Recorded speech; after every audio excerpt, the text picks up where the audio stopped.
How did you maintain your faithfulness? So I was 17. And when I actually just really got involved and got in a more intimate relationship with Christ was Right, and I feel like that's proof that whenever you're going through something, even when you're feeling like the person that you love the most isn't there for you or isn't loving you the way they should be, there's always a village. Everyone always has a village, whether it's your parents, friends, people from church.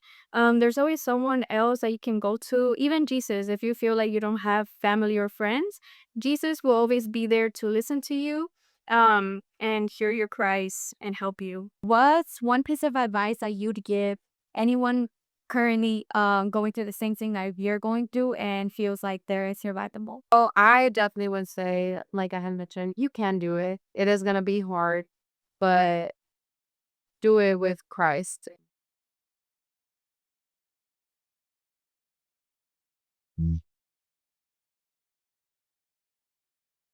Welcome to another episode of Testimonios de Cristo. Today I'm here with my sister Kimberly.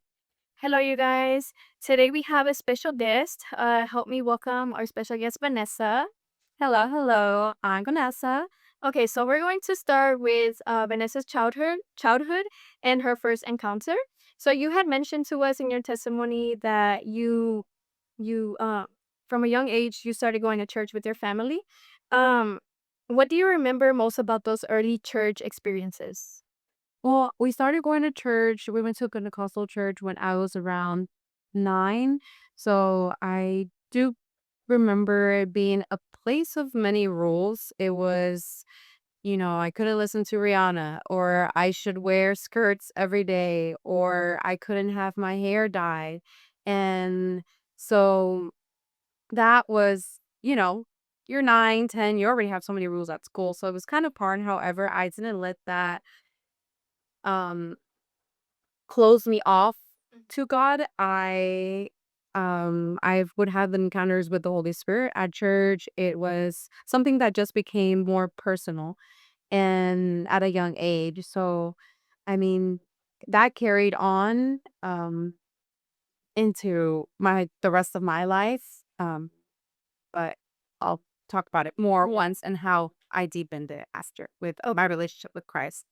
Okay, and then you also mentioned that the church had hurt or that it hurt you and your family. Do you mind speaking a little more on that? Yeah, when my parents, when we joined the church, they got my dad got very involved, my mom as well.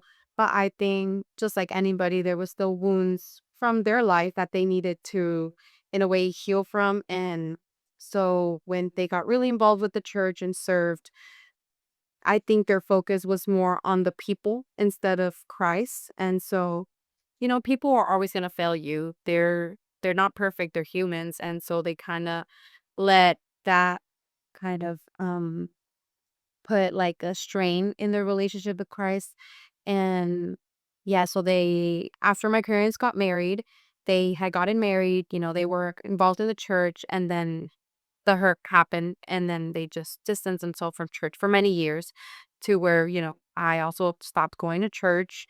And yeah, that's how, they just put their focus on the people instead of Christ. You mentioned that even though your parents went through some circumstances, you didn't distance yourself from Jesus. How did you maintain your faithfulness?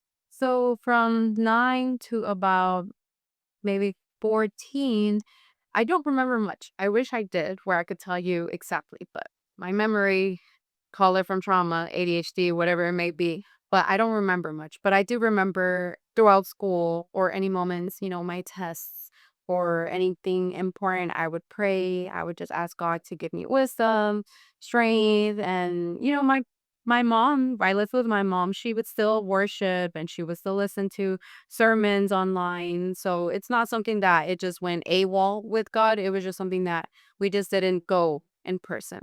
But yeah, so yeah, I mean, I just carried that. And when I was once after 14, I do remember more just, I kept praying. I did start serving at church for a little in the kitchen or with kids up till I was 17. And when I actually just really got involved and got in a more intimate relationship with Christ was after or during that relationship I got in. You mentioned that you were a bit rebellious during your teen years.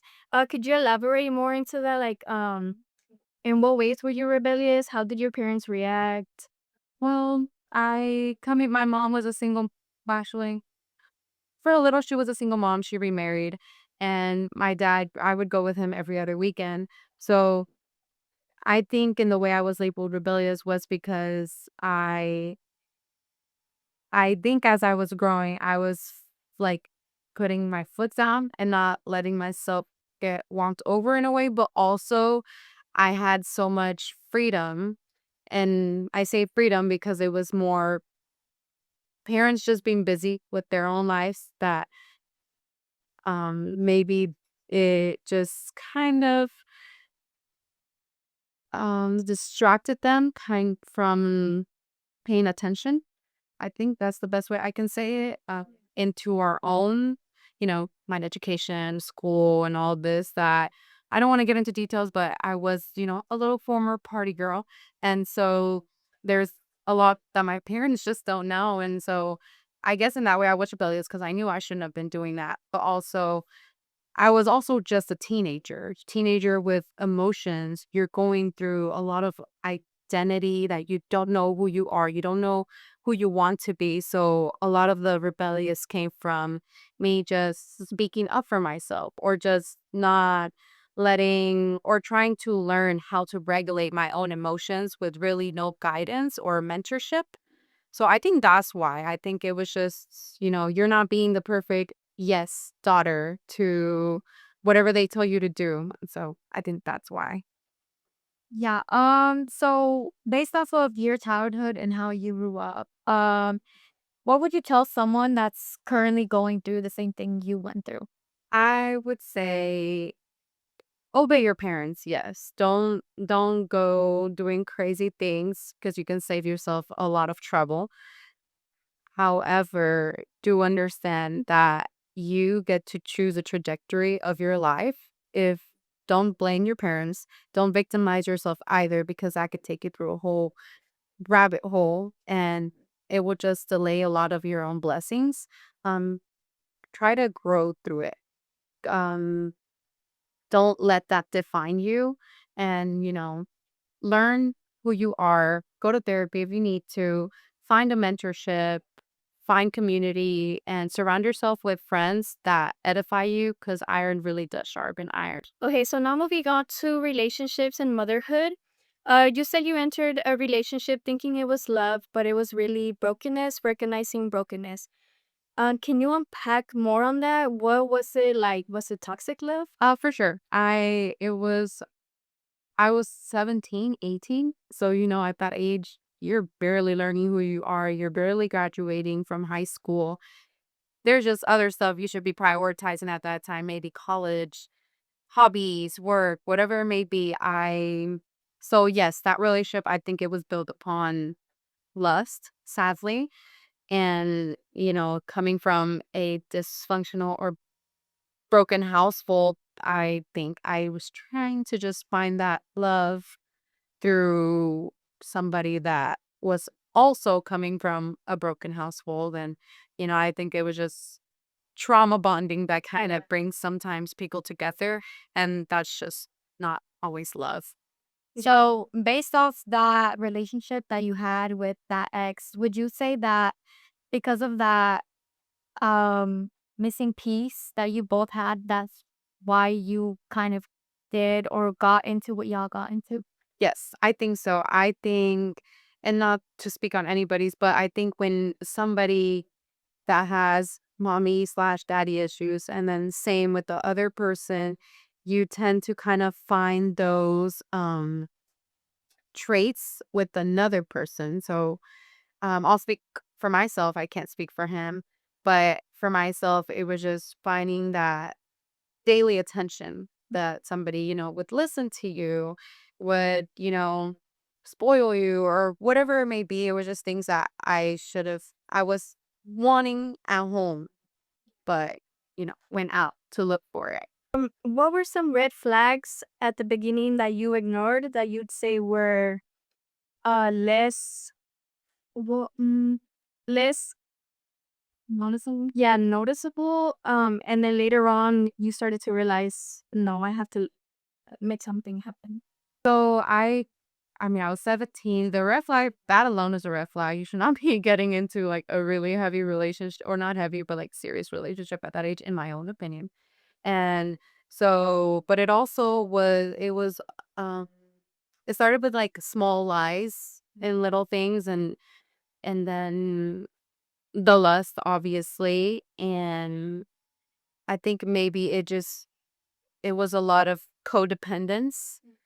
So I think those would be the red flags that I can think about right now. It was also so long ago, but those are mainly the ones that carried on into the rest of our relationship and, you know, got worse. And, so don't ignore the little things because they do become bigger things. So would you say that at the time, instead of seeing it as love, she saw it as love?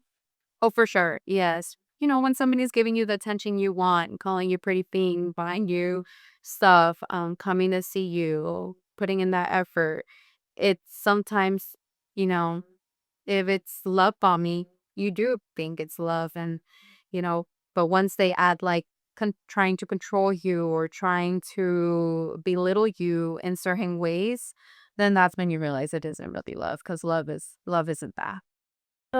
After realizing that love wasn't lust or that what you guys had going on wasn't like real love, what made you choose to leave him?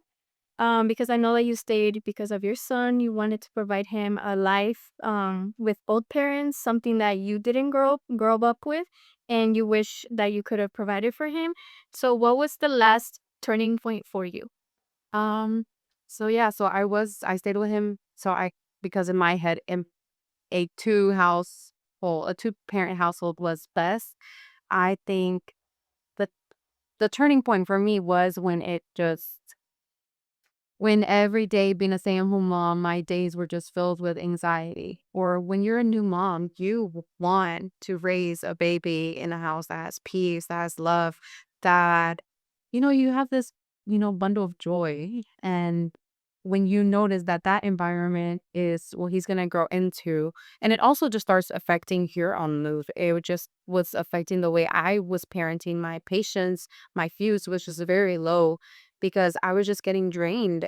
It was a very one-way relationship at that point because I did grow becoming a mother. It did change my mentality in a lot of things that I did grow, that I was, my priority was my family, my household, being the homemaker, that was my priority. And when you realize that the other person isn't in that same mindset as you, isn't growing, is, still doing things that they shouldn't be doing, you realize that, dang, either I raise my son in this environment or I, leave, but I can create a home that isn't filled of anxiety, isn't filled with anger, abuse, where you're able to actually, reach your full potential. Because I was very stagnant. I was not reaching my full potential in that relationship as a mother, as a woman, and, as a daughter of the Most High King either. Yeah.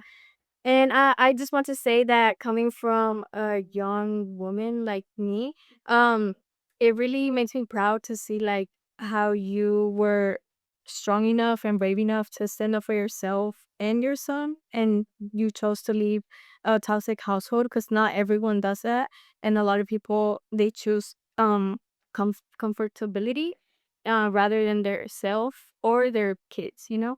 But what would you say to someone who feels trapped in a emotionally abusive relationship? I would say you can do it. It won't be easy, and it's not something that I suggest you do by yourself. God really did hold me down. He gave me that strength. He pulled me up every day because it was hard. You're a single new mom. At that point that I was leaving, it was 3 years into the relationship. No. I'm sorry. So I was at 6 years. Once I decided I wanted to leave, my son was already 3 years by then.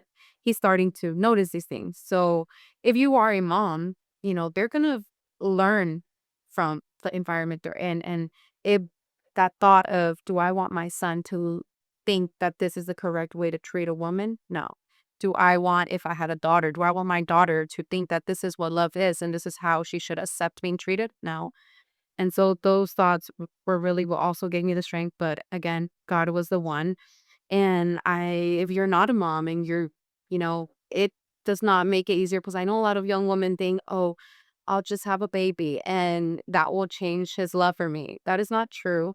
If anything, it makes things way more harder, because not only could you have just left him and bye, now you have a baby and now you have this person that you will forever have to talk to, if, depending on circumstances. So it just makes it harder, but you can do it. If I can do it, anybody can do it. There's other people in worse situations that have done it. But also, if you've been in this cycle for a long time, give yourself some grace, because, like I said, I was in it for 6 years. That's a long time when I should have just cut it off the first year. But again, the trauma bonding and not healing your past wounds, it will keep you stuck. So for sure, put God in the middle of it, believe in yourself, and walk in the authority that God has given you. And don't settle and don't stay in something that God never wanted you to stay in. Yeah, just like how she gave herself grace, I think, and we know that God would also give us grace. I have a question. So, between the years that you were with your ex, I just like to say my son's father. yeah, so between those years that you were with him and the years between that you were together and you had the baby, when would you say that, or what would you say brought you closer to Christ? For sure, it was just seeing the hole I was in. I knew, like I said, I knew I couldn't do this alone. My life was just chaos. It was unhealthy. So I knew that I really needed to lock in with God. In that moment, I needed to spend my time in the Bible, get, because that truly is like, the armor of God, the sword is the word of God. So I know I needed that sword to overcome these battles that I was going through. And so, being in worship as well, worship was a huge part of my journey, because the days that I felt like I had nothing, no energy for anything, I could just put worship music and just let the Holy Spirit fill me in that moment. And yeah, I mean, yeah. You mentioned that on February 13th, you had opened your devotional and you read something on praise and troubled times that really stuck to you. How did God meet you there? So when I opened that, a little long story short of that, I before having my son, I was told that I was going to miscarry. And so when they told me I was going to miscarry, obviously that broke my heart. They said, we'll come back in 2 weeks and we'll see, if the heartbeat is there. And so that was hard for me, but I went home. I was just like, I'm trusting you. Like, it is what it is. If it happens, it happens. And so, but when I opened my devotional, it was a Joyce Meyer one. It said, praise in the troubled times. And it just talked about how he knew he was going to carry me through it. It Whether I don't remember it exactly, but it was just talking about how God was going to be there. I was going to be okay at the end of it. So that just gave me a lot of peace, and that just kind of helped me like hold myself up for the next 2 weeks to find out if I really was going to miscarry. But I did not. Thankfully, I did not miscarry. And so, y'all can imagine I was very ecstatic to, become a mom. That's correct. How did you feel knowing, well, getting the news that your baby was still there with you and that it was confirmation from God telling you, I'm blessing you with a baby and it's up to you to do the right thing now. So that I was very happy to, I just felt like I've always felt like I was called to be a mom. So when I was blessed to with my son, it just, it's not something that I took lightly.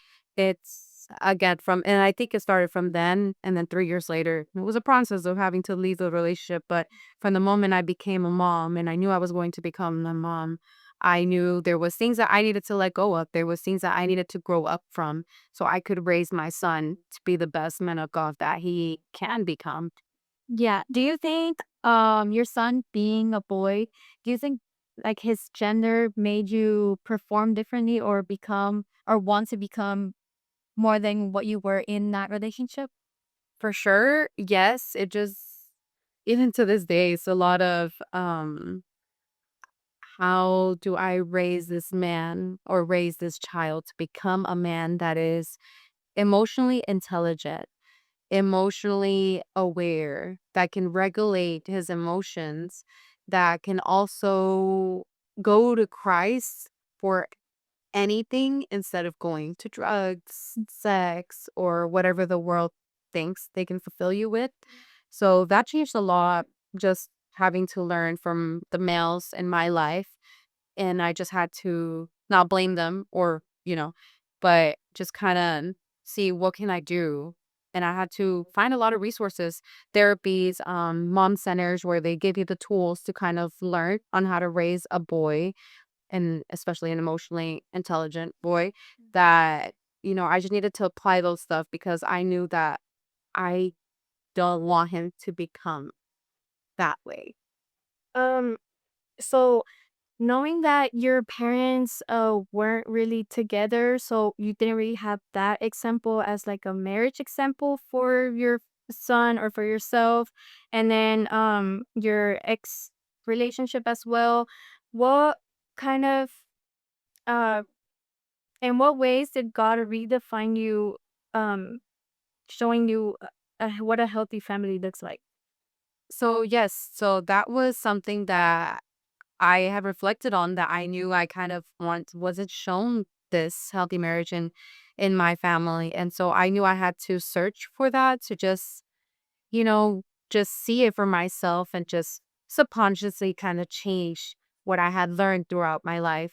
So it helped a lot when I joined this Bible study, COJ, the Woman May Attend. It helped just um seeing these families come together, uplift each other, pray for each other, and really just vulnerably express and talk about their own struggles that they go through in the marriage, just seeing how they're able to healthily talk about it out loud because a lot of the times in Hispanic households, they keep it to themselves. And, we know that that's something that just eventually it creates a bomb.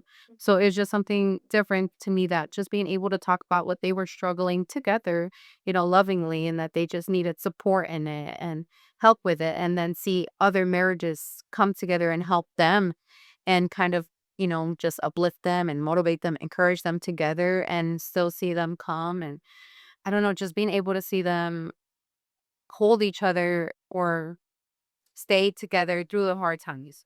And there's just a lot to that, but it did help a lot just seeing that because throughout my life, there was just not much of it. Yeah, that's right. And I feel like that's proof that whenever you're going through something, even when you're feeling like the person that you love the most isn't there for you or isn't loving you the way they should be, there's always a village. Everyone always has a village, whether it's your parents, friends, people from church. There's always someone else that you can go to. Even Jesus, if you feel like you don't have family or friends, Jesus will always be there to listen to you, and hear your cries and help you. So, how would you say that the Bible group changed your perspective as well as your son's? Yeah, the Bible site has been amazing in our lives. It was just my son and I, we definitely see them as family. Even call some of them abuelo and abuela. And it's just so cute because it's just it just feels like a united family that we come see once a week, sometimes twice. And we just how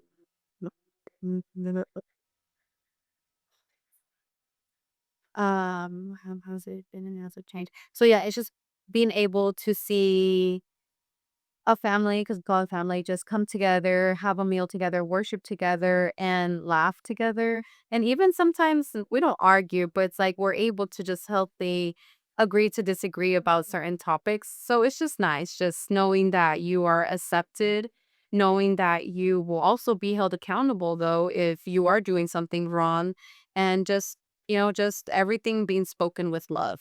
Okay, moving on to the last subject of our testimony, healing and forgiveness.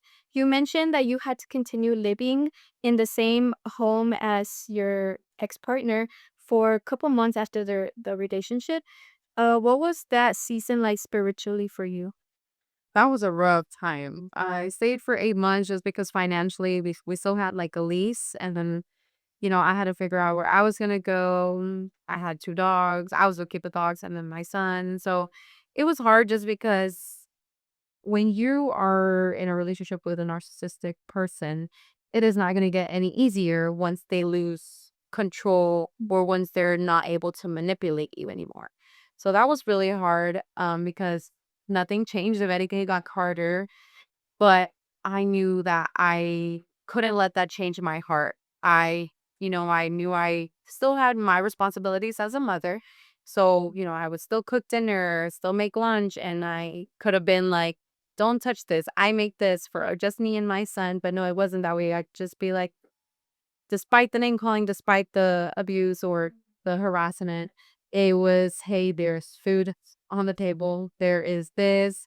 Um, I was just still trying to be kind because I knew that that's not who I am. Yeah. But it was hard. So there was a lot of times that I needed that time to myself alone so I could just, you know, because I would get weary being able to um having to let, just it was draining me. So I really needed to, lock in once again with God and just let him hold me through that process. And once you finally decided to that you were able to do this alone and fight for your son, you mentioned that you started your own business, Divine Trinity Cleaning. How has that been going for you? Yeah. So, I mean, I definitely am a, what is that called? Entrepreneur. Yes, entrepreneur, but I'm also a bounce backer. So when I go through hard times, I'm going to I'm going to go through it, but I'm going to bounce back. So I knew I needed to create, I wanted to not enroll my son in daycare and I wanted to homeschool. So I needed to think of ways to be able to create that life with that freedom I wanted. So I did start Divine Trinity Cleaning, my cleaning business, and it's now in June it was 3 years, and so I'm very blessed to have been able to have these clients that allow me to bring my son sometimes because I homeschool, and it's just amazing because I see God's grace and his favor through it. It wouldn't have been without him. I remember just as soon as I posted my marketing page, I got a cleaning the next day and I was like, okay, we are going. We're starting it. So that was nice. And yeah, it's just been a blessing. But I am also changing the reins on it. I'm also starting another business. It'll be Made to Mingle, which I hope to see y'all eventually at those events. Okay, so that concludes the episode. But before ending it, what's one piece of advice that you'd give anyone currently going through the same thing that you're going through and feels like they're in survival mode? So I definitely would say, like I had mentioned, you can do it. It is gonna be hard, but do it with Christ, that he is the only one that can give you the strength that you need, and also build a community. We are not meant to do life alone. Although I did have my isolation moment in that season, to get myself together with Christ alone without distractions and other voices, I knew I needed community and community to uplift me, motivate me, encourage me, pray for me. And yeah, I encourage you to do that as well. And just know that you don't have to settle. God didn't intend you to stay in something that is not love. And yeah, and you are a princess or a king of the most no, no, no. You are a princess of the most high king, so you need to act like it as well and let people treat you like royalty as well. Correct. And you had mentioned that God is such a girl's dad, and I agree with that because I feel like he loves all his girls equally, and he blessed us all with all our natural beauty and all our unique different ways. So I feel like God has someone specifically for us, just waiting, because He knows that we deserve more than what this world can offer us. Yes, and I do have another thing to say. It was also, don't give someone that already took the chance to hurt you, don't give them another chance when there is somebody waiting to get their first chance. Yeah, that's correct. Well, thank you guys so much for tuning in to today's episode. Thank you to our guest Vanessa for opening up her testimony and being here with us today. We hope you guys enjoyed today's video. Don't forget to leave a like, comment if you relate to any of this, share, because I know there's a lot of women out there that might feel lonely or might feel that they're in the same position. And don't forget to spread the word of Jesus. Bye. Bye.